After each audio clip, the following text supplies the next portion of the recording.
Good morning, everyone. I'm Marie-Josèe Kravis, the Chair Emerita of the Economic Club of New York and a Senior Fellow and Vice Chair of the Board of Trustees at the Hudson Institute. I'd like to welcome everyone to the 588th meeting of the Economic Club of New York in its 114th year.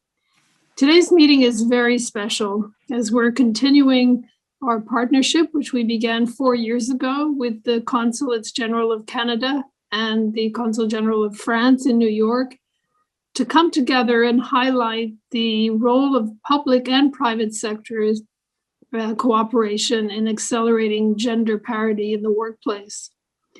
Today's conference will address major trends impacting business, including longstanding barriers women continue to face, as well as emerging challenges, and notably the recent pandemic that threatened to reverse some of the progress made over the last few decades. We're also going to celebrate the success of many women and not only focus on challenges and barriers, because we have wonderful role models, our guests this morning, but also our guests throughout the day. And I'm really looking forward to hearing from our 8 outstanding speakers who are all well-established women who are each experts in their own right on this topic. Whether a speaker is from Canada, France, or the United States, you'll find that they have at least one important thing in common: a genuine interest in accelerating gender diversity in the investment world. Discussions today will focus on the future of business very broadly, as well as some very concrete ways in which business leaders and policymakers can fuel women's empowerment, promote and ensure women's leadership, and foster inclusive economies in our very changing and challenging landscape. Before moving to our program, I'd like to take a moment to recognize those of our 328 members of the Centennial Society of the Economic Club of New York who are attending today, as their contributions continue to be the financial backbone of support for the club and help enable us to offer wonderful programming as we're going to experience today. We'd also like to welcome our next generation of diverse business thought leaders in attendance, which include members of the Economic Club of New York's 2021 class of fellows, as well as graduate students from the New York University Stern School of Business, Columbia University Gabelli School of Business at Fordham University, and Rutgers University. I'd like to extend special thanks to Cora Nassim, who's the acting Consul General of Canada, New York, and to Jérémy Robert, the Consul General of France, and also to French Ambassador Philippe Etienne, who's joining us today, as well as Barbara Van Allen, the Economic Club President, and her team for their tireless efforts to make this happen. Thank you to all of you. I'd also like to extend a special thank you today to Ms. Phyllis Yaffe, who's the former Consul General of Canada, excuse me, and Anne-Claire Legendre, the former Consul General of France. They were with us at the initiation of this endeavor, and I want to thank them for their support and wise counsel. So for our first session this morning, we welcome the French Minister for Diversity and Equal Opportunity, Elisabeth Moreno, and Canada's Minister of Small Business, Export Promotion, and International Trade, the Honorable Marie-Josèe. Elisabeth Moreno spent most of her professional career in business. In 1990, she co-founded a company specializing in thermal rehabilitation, which she managed for 7 years, before joining France Télécom to manage the SME, the small, medium-sized business division in the southern region of Paris. In 2000, she joined the Dell Group for 12 years. She held successive positions until becoming sales director in charge of strategic accounts for Europe, the Middle East, and Africa. The Honorable Marie-Josèe was elected as Member of Parliament for Markham Thornhill in April 2017.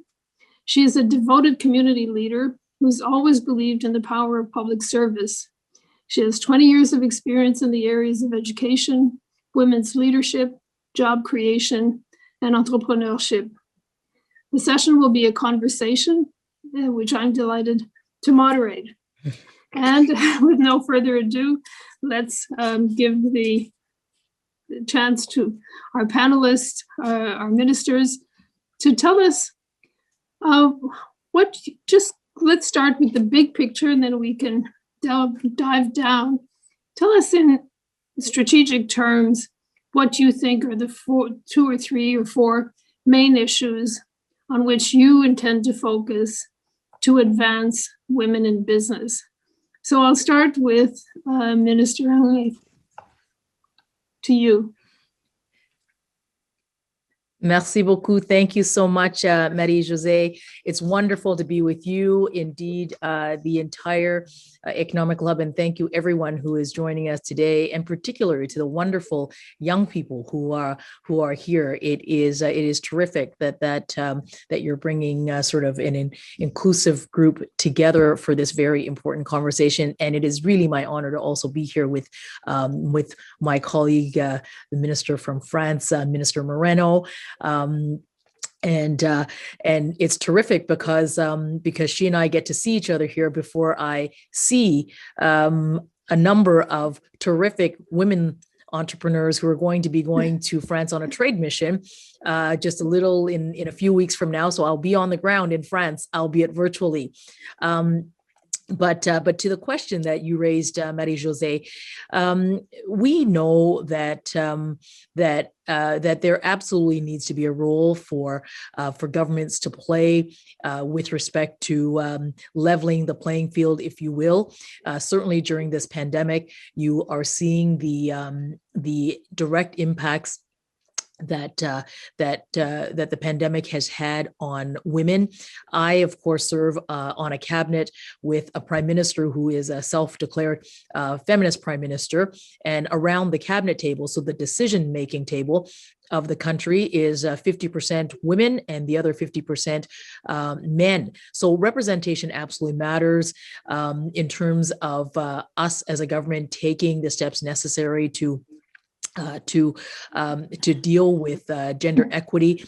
From our point of view, the range of social policies that we have introduced indeed are smart economic policies. And what am I really talking about here? I'm talking about a deliberate and an intentional approach to how we budget and how we set priorities around budget that actually has a gender-based lens. It is making sure that we have, that as we provide income supports to help women raise families, that is actually going to help women in their economic empowerment and participation in the economy. It's making sure that we have introduced policies that provide flexibility for parental leave, so that helps women entrepreneurs and women in businesses. It's making national investments that will help our Canadian women and women entrepreneurs in particular grow, introducing measures like the 50-30 challenge, which is about increasing representation around senior management and the board tables around corporate Canada. I often say that what is the number? The number is a $12 trillion number. And what does 12 trillion mean globally, and therefore 150 billion in Canadian terms? That's the addition to our economy. So $150 billion to the Canadian economy by doing one thing, adding women's participation into our economy. So the social policies that we have introduced to help women, like legislating pay equity and the range, is absolutely directly connected to smart economic policy from our standpoint as the government of Canada.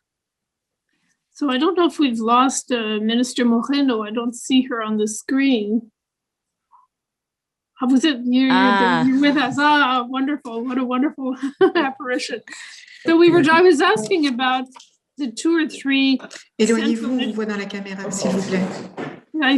The two or three central issues on which you are focusing to empower women. And I know from personal experience, because I sit on the board of two French companies, that at the board level, you've certainly taken strong measures in terms of increasing women's representation. But I'd like you maybe to elaborate on the two or three issues which to you seem most central in empowering women in business. You can't hear me? I can't hear you. Can you hear me? Yes, very well. You can hear me, right? Oui. Okay, that's a very strange situation where you can hear me, but I can't hear you. So I'm gonna I'm gonna start, and then you keep telling me if you can hear me, okay? So first of all, I want to say how happy and honored I feel to be with you today for this international event speaking about women in business. This week started with the celebration of International Women's Day across the globe on March the 8th.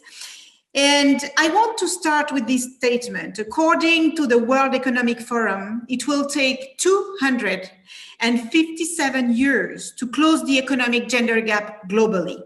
And this prediction was based on pre-COVID trends. With this pandemic, we know that the situation may be even worse.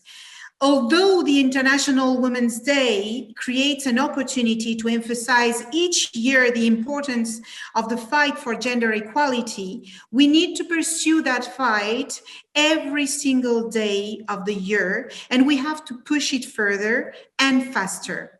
That is why President Macron declared gender equality the great cause of his 5-year term.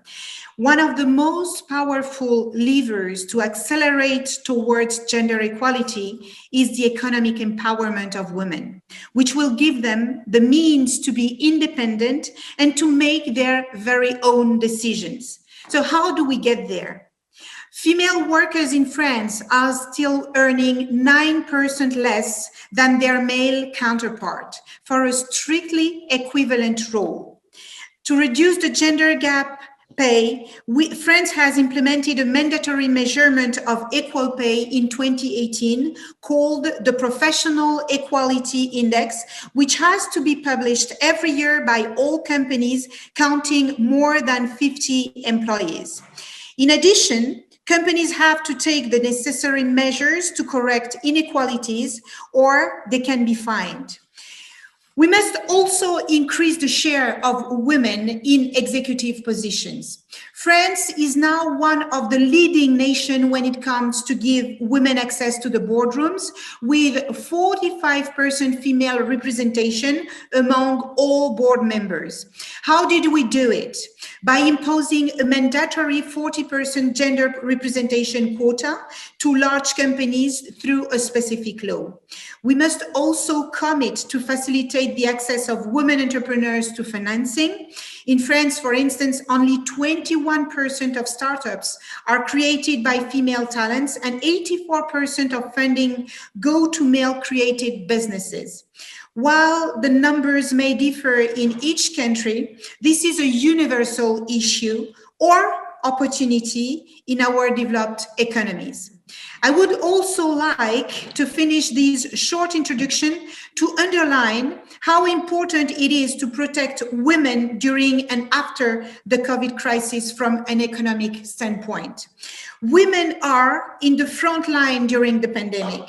Just to take one example, they represent 74% of the hospital nurses in France, and we all know how many disproportionately they contributed to the collective effort so far.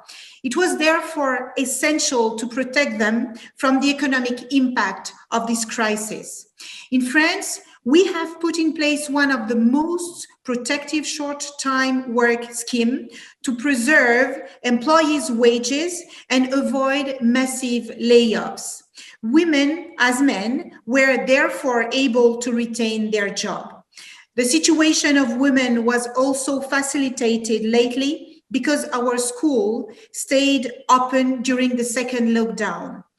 I will develop further all these topics with pleasure, but before that, you have to let me solve my technical issues.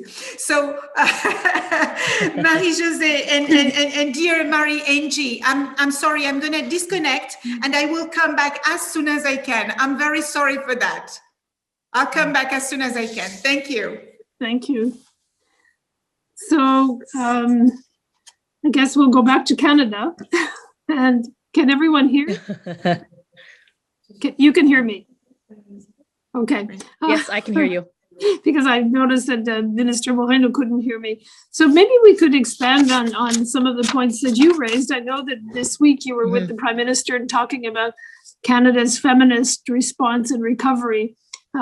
So coming out of the pandemic, Minister Moreno mentioned the fact that women were disproportionately affected by being frontline workers, but also many of them having domestic obligations, and with school closed, many women dropped out of the workforce. In fact, the participation rate of women has fallen because of those other obligations.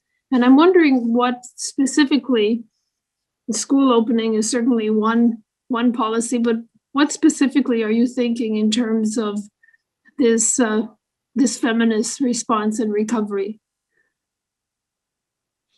Yeah, that's a really important question, and many of the issues that Minister Moreno raised, are, as she said, they're universal issues, and I would agree. And there's no question that COVID-19 has disproportionately affected women, women entrepreneurs, but women in the workforce, workers. And I am Canada's Minister for both small business and international trade. So I often say my job is to help Canadian companies start up, scale up, and access new markets, and to ensure that women are very, very much a part of that economic participation. So well before COVID-19, we absolutely understood the barriers that were in the way, which is why I lead Canada's Women Entrepreneurship Strategy. So it's the first ever of its kind. And you heard me say earlier about the opportunities for to accrue benefits to our economy and job growth in our economy simply by adding women. But how do you do that? I mean, when you look at the context, I mean, it was just about a year and a half ago, I remember reading an article. And if you take a look at the Fortune 500 list, you know that there's more CEOs with the name James on that list than there are women, right? Yes, and here in Canada, dropping. Yeah. And in our own backyard, a recent study done by one of our major banks, the Royal Bank of Canada, showed that over 100,000 Canadian women had left the workforce and haven't returned. So, and there's no question. I mean, sectors that are the hardest hit in the course of this pandemic, whether it be hospitality or retail or food services, those very small enterprises, they disproportionately also have women in them, as well as, of course, those that are on the front line. And yet, at the same time, there isn't an entrepreneur that I have spoken to across the country, a small business or business of any size, when you're talking about women leadership, that they're not juggling. They've always juggled many hats. We've always juggled many hats. In the course of the pandemic, it just exacerbated. And whether it's domestic responsibilities, child caring, but also caregiving for senior parents and that sort of thing. So this is the context to which we exist. It is good to see that recently Canada was recognized as part of Care International as part of one of the most gender responsive. We have one of the most gender responsive plans to COVID-19, and in our feminist response and recovery, we have launched $100 million fund so that we can actually accelerate the progress around gender equality, but making sure that our response to COVID-19 and the supports that are there for female businesses in particular, that they don't lose any gain. So for me, in the Women's Entrepreneurship Strategy, it was very important that we overall introduced in Canada a set of emergency measures to help our businesses bridge through the difficult time of the pandemic. So very important supports, helping businesses pay their payroll, helping businesses with a wage subsidy that essentially helps them keep their workers on staff to prevent layoffs, and then to deal with some of that working capital that businesses need so necessarily because the bills keep coming in and they've got to have that assistance throughout this pandemic so that they can be stronger, and that we as a country, and certainly for these female-owned businesses, that they continue to get that support on the road to recovery. And what we created as part of the ecosystem was what we called, or the entrepreneurship strategy was sort of a national network and regional networks of women's entrepreneurship ecosystems. And it was really important for our government that during this time, during the pandemic, that we supported those ecosystems by giving them the support so that they in turn will be able to support the female business owners across the country. So, so very, very much making sure that emergency support today, a plan for road to recovery and investment, and then making sure that that social policies like a national commitment to childcare and early learning is what we need to implement and put in place in that on that road back to recovery. So let me ask you, Madame Moreno, can you hear me? Now I can hear you perfectly well. Wonderful, and we can hear you. So I wanted to expand on the points that you made, because as you said, France was so far ahead of so many other OECD countries in terms of mandatory measurement and in terms of women's representations on boards and in senior management. And I guess my question is to both of you, but to Madame Moreno first. Do you really think, I mean, I've been hearing this discourse about women's equality and parity and so on for many, many years. I'm older than both of you. And I wonder, do you think it can happen without mandatory government intervention? No. It's as simple. It's as simple. You know why? Because as I said before, the World Economic Forum has worked on a study saying that it will take us 257 years at the global level to get to this parity we're talking about. And in Europe, they're talking about 54 years. I think the gap is so huge that without laws, without constraints, without positive discrimination, without quota, we won't get there. Because I really believe if we had to get there without laws, we would have seen the results coming far. I mean, you know, the thing is, I think we are talking about cultural changes. We are talking about transformative journey. And I can tell you that before we took the law Copé-Zimmermann, who took us in 2009 from 9% women on the boards to 45% only in 10 years. We did it on 10 years because it was a constraint, it was made by law, and this law simply says when we really want it to happen, it can happen. But just asking people to make it happen by themselves is not working. One, because we are in a very patriarchal society where the rules are made by men for a man, and we are trying to cope with our own means to enter the game. And we see, after all these efforts, we see that the result is very, very disappointing. So to your question, Marie-Josèe, unfortunately, I think it will be a combination between law, cultural change, education, information. Otherwise, we won't get there. So let me expand on that. And again, my question is to both of you. When we talk about women's access to capital, and especially for startups, you mentioned the number in France of 84% of those startup funds go to male-led enterprises. And we've had discussions in our previous symposia where women have said how difficult it was and how more rigid the process of accessing capital is for women. How would you regulate that? Would you force banks to provide funds, or how would you regulate that? They are, shall I take it? Sure, and then we can go to Minister. Okay. So let me share my personal story with you. 8 months ago, I was not in politics. Actually, I have spent the 30 past years of my life as an entrepreneur. and then in the construction sector, so a very male-dominated world.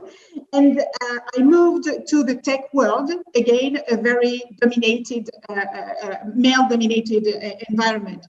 And here is what I learned.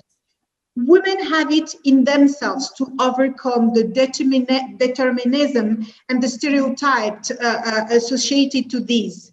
And the thing is, when you speak to men and you tell them, I want to create my own company, because every single woman is capable of creating her own business. We've seen it all across the globe. The thing is, male, because the financing sector today is held by men, they will show less confidence in your ability to succeed than they will show to men. And I think we need to capitalize on something amazing that is happening today. Gender equality is not something you're asking for as a charity. And companies are trying to defend their reputation. And they are understanding that not talking about gender equality or any type of inclusion and diversity can become an issue in terms of reputation. And they need to be trained, they need to be supported, they need to be informed about the consequences of these things. And they need to understand that, again, we are not talking about charity, we are talking about performance. And women owning companies are performing fantastically well. We need to show them data. We need to empower women so they can feel more confident when they are to defend their businesses. And we need to make sure that it becomes a society issue. You know, if we keep this problem as a woman problem, we won't get there. We need to make sure that these financing organizations are much more inclusive. And I really believe that this goes through education at the very, very early age. And the more we will inform, the more we will educate, the more we will share concrete data, key performance indicators of companies owned by women that are performing fantastically well, the more we will break the barriers we are currently seeing. Are you seeing the same thing in Canada, this same drive? I know that in the US, the key performance indicators show that women-led startups have been more successful generally than men-led startups. There are fewer of them, but nevertheless, they have very high performance indicators. Are you finding that in Canada, the financial institutions are becoming more open to providing capital for women-led businesses? Well, I think, I think that there's still quite a lot of work to do. And let me share with you some of the work that we have been doing here to tackle sort of, each of those barriers. The women's entrepreneurship strategy really is three parts. I mean, number one, it is helping women-owned businesses get access to capital. So the government of Canada has leaned in and has created direct investments in venture capital, right? I mean, so to create an environment that deliberately incents for that follow-on capital, focused on female funders and where government has taken an intentional leadership. So I would say that representation matters, intentional leadership matters, and those metrics really, really matter. So we know that getting access to capital has been an absolute issue.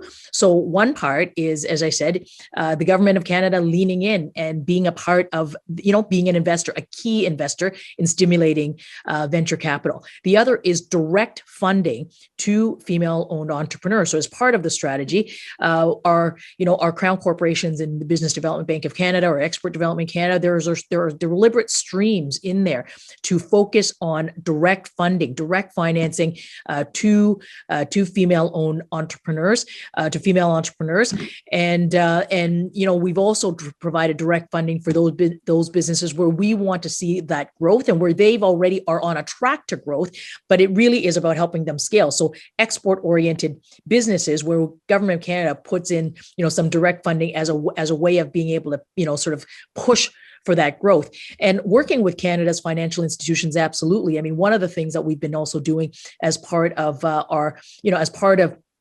this effort is a Black entrepreneurship program. I mean, I just announced just a couple of weeks ago a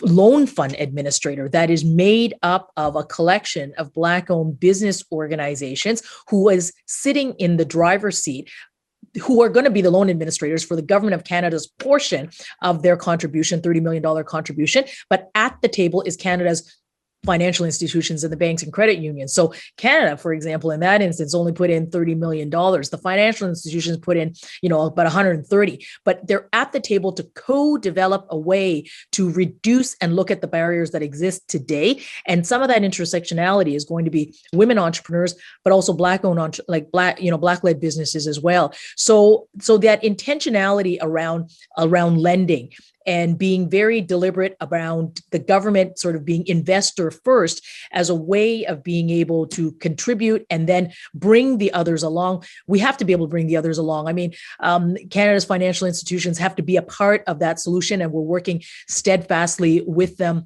on this. But that change will happen with deliberate metrics. It will happen with deliberate investments, and it will happen with an intentional leadership. And that's what the entrepreneurship strategy is about. The ecosystem of support is getting access to those networks for scaling companies with senior leaders, C-suite leaders that are both men and women in sectors. I mean, when I look at the performance of some of the clean tech companies, in fact, we're going to France in a virtual mission, but we're also coming to New York on a virtual mission. And when I look at some of the companies the female-led companies in the areas that they are strong in, whether it be tech or in clean tech, it is absolutely incredible, the performance that they are yielding. So I think that it really needs all parts at the table, but it absolutely requires intentional leadership, and it does absolutely require government leaning in as a way of being able to move those markers. So I'd like to go back to Elisabeth Moreno. You mentioned education a number of times, and maybe if you could comment on efforts that are being made in France to improve financial literacy for women. Well, for everyone, but we're talking about women today.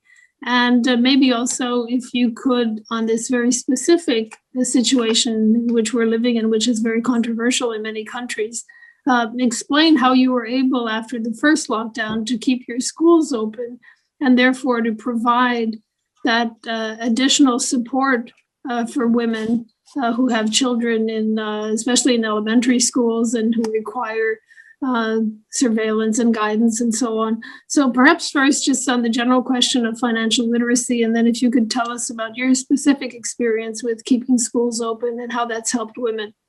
Oh, yeah. I mean, if I have to start with this one, I can tell you the first lockdown, schools were closed. And we definitely saw the difference between the first lockdown and the second lockdown, where we did everything we could. Jean-Michel Blanquer, who is our Minister of Education, decided to fight against everybody and say, we need to keep the schools open because we need to free women from these a mental burden they were suffering when they were single moms, for instance, and, working from home while taking care of the kids, transforming themselves into teachers and so on and so forth.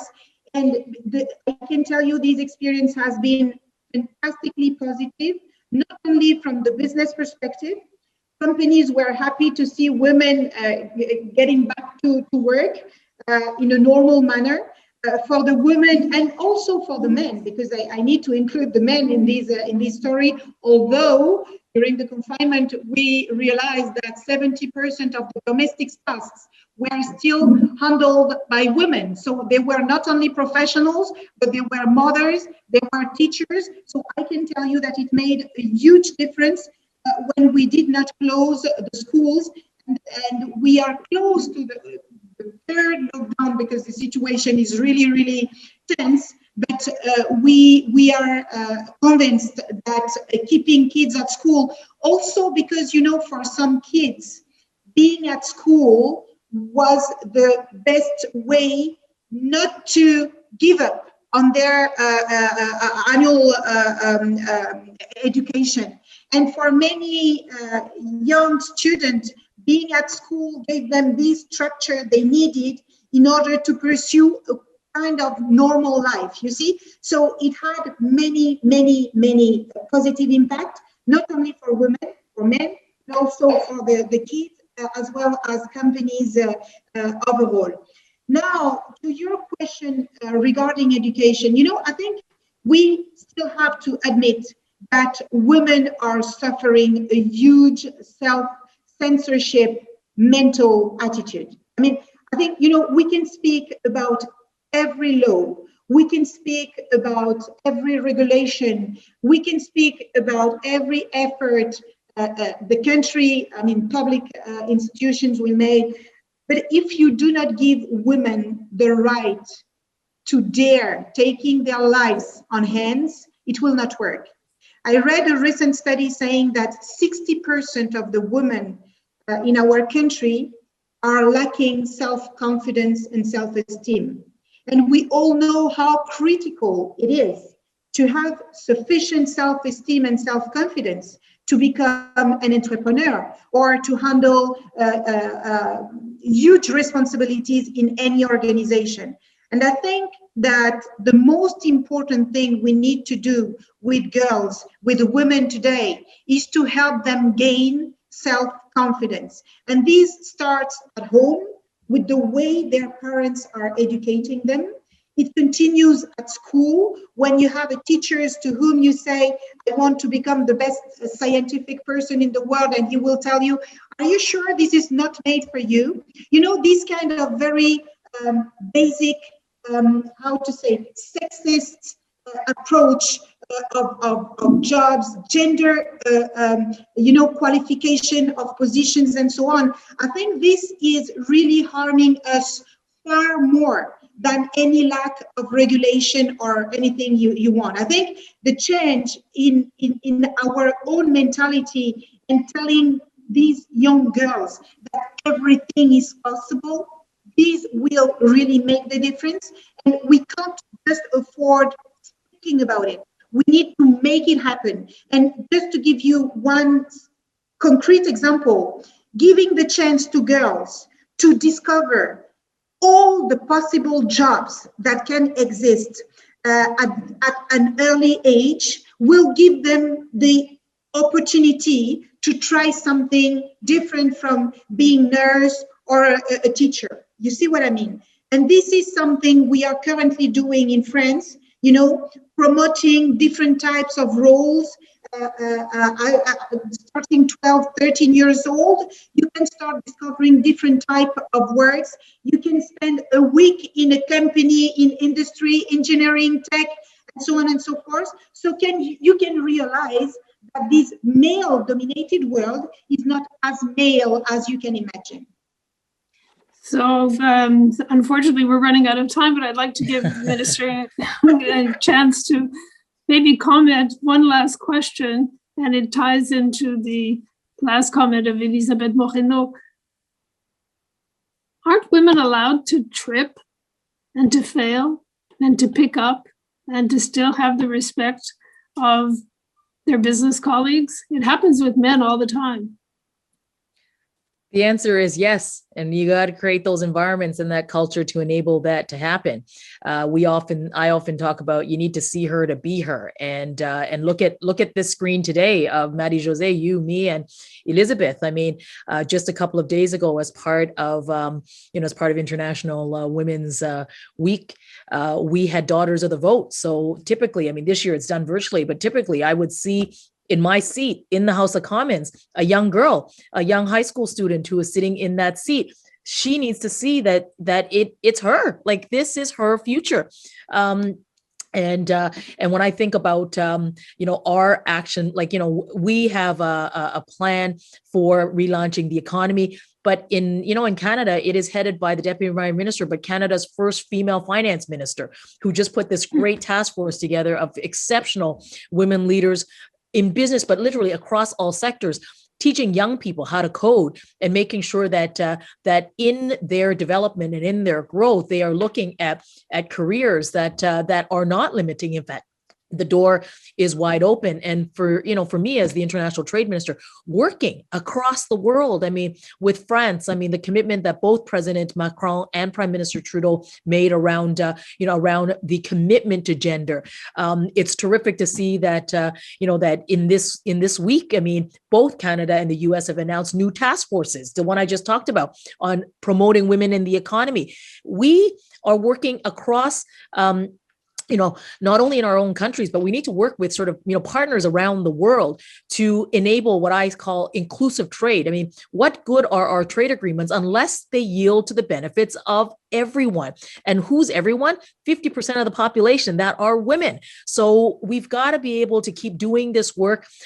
So though that intentionality, that leadership, that visibility, the targeted interventions in very smart policies, strategic policies, the working with with the business community, because the data really matters. As Minister Moreno says, the data is going to show the performance, and the performance is going to drive, the other inputs. So it's a wide array of, of activity or of strategies, if you will. But I think that we are at, I think that the need is certainly there. You heard me talk about $12 trillion. We should not be leaving $12 trillion on the table in the global economy. And all we need to do is that one thing. One, women's economic empowerment. One thing, gender equality.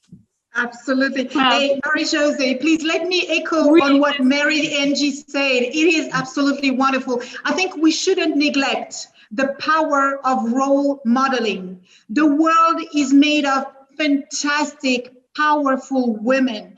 And even if you believe that you are not powerful, there is something you have done that can help another young woman or young girl who just wants somebody to tell her, you can do it. So to the women who are on this call, I want to tell you that you can change the world and the life of a young girl. Please tell her how you did it so she can replicate the same. To the male, we need male allies on this battle. And again, it's not a question of regulation. It's a question of will. It's a question of power. It's a question of humanity. Thank you.